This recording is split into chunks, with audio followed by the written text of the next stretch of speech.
Hi vlog! Welcome to my guys! Ganyan? Oh! Pastilan! So weird! Good morning! Good afternoon na pala kasi morning pala, mga 11:30 at nandito tayo ngayon sa may, ayan, nakikita nyo naman, di ba? So nagbababad tayo dito kahit na mga 1 or 2 hours para naman therapy kasi din yun. So last week nandito tayo ulit para makapagbabad at isang challenge ito kasi bakit? Napakalamig, as in malamig talaga, ang lamig ng tubig lalo na sa umpisa.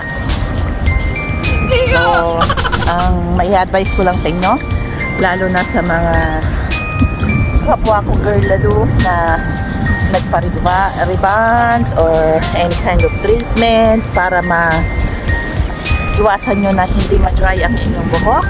Pwede kayo maglagay ng kahit na namang serum or oil sa inyong buhok at bago kayo magtampisaw sa tubig, so kailangan nyo munang basain talaga ng todo ang inyong buhok.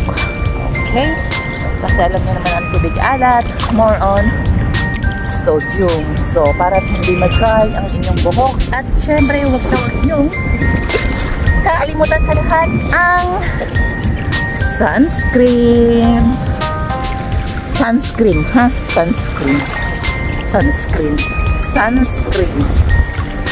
Okay?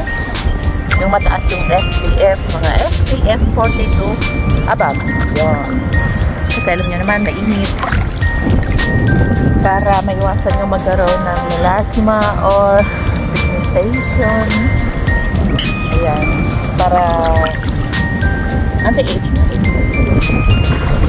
At papakita ko muna sa inyo yung at makikita nyo may mga lumilipad-libad dyan, mga katahanin kasi nagkuhan sila ng food, sila ng isda.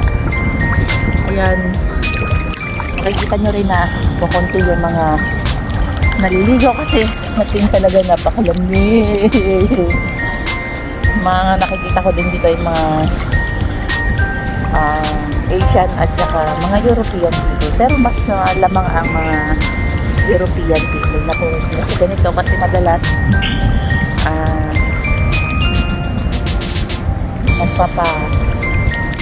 sila nagbibilad sa araw sa batin. Yan. At dito maganda pumunta kasi dito pa lang ang lapit ng Pampang ba tawag dyan? Pero malalim hanggang dito din. Compare sa ibang beach dito katulad sa Wakra, mababaw yung tubig doon. Tapos dito wala pang salabay o jellyfish.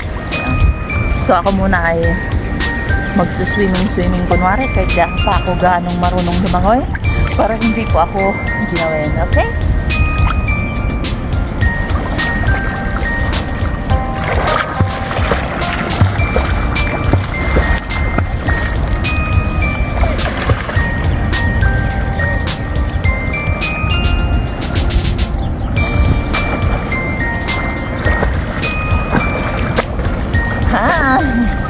Malalim to. Ayan yan. Ayan. Ano ako, di ba? Malalim. Malalim talaga. As in. Tsaka, nakakadagdag sa lamig dito yung malakas kasi yung hangin. Since kagabi pa, talagang napakalamig. As in.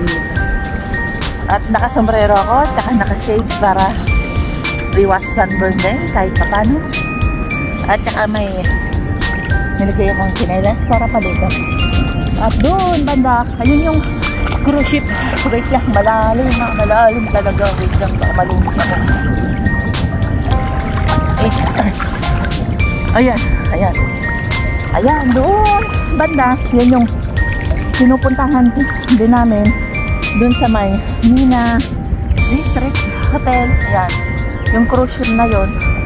Madalas marami dyang naglaland mga cruise ship. Yan. Tapos, maganda din yan pumunta sa umaga, lalo na dun yung may kulay-kulay na mga building ngayon. Yan. Kasi, marami dun mga migratory bird. Yan. So, salamat ulit sa panonood. Nag-video lang ako kahit konti. Hope you enjoy watching my video. And please don't forget to like, subscribe, and hit the bell button below. Thanks! And bye-bye! Mwah. Mwah.